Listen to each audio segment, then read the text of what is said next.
மோசே எகிப்தில் இருக்கும் போது ஆசீர்வதிக்கப்பட்டானா, வனாந்தரத்துக்கு வந்த பிறகு ஆசீர்வதிக்கப்பட்டானா? அதுதான் ஆசீர்வாதம். அங்க வந்தான், எகிப்தில் இருக்கும் போது அவன் கொலகாரனா இருந்தான்.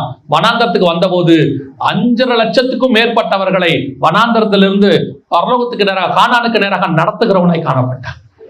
எது பிளெஸிங்? அதான் பிளெஸிங்.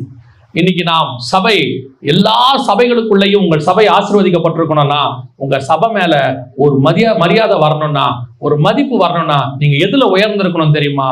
கர்த்தருக்குள் உயர்ந்திருக்கணும், வசனத்துல உயர்ந்திருக்கணும்.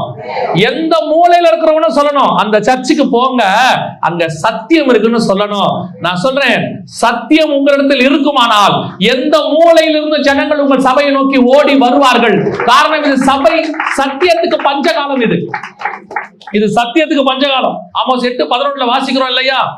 ஆகார குறைவினால் உண்டாகிய பஞ்சமும் அல்ல, தண்ணீரினால் உண்டாகிய தாகமும் அல்ல, கர்த்தருடைய வசனம் கேட்க கிடையாத பஞ்சத்தை அனுப்புவேன்னு கர்த்தர் சொன்ன அந்த தீர்க்க தரிசனம் நிறைவேறுகிற காலம் இது.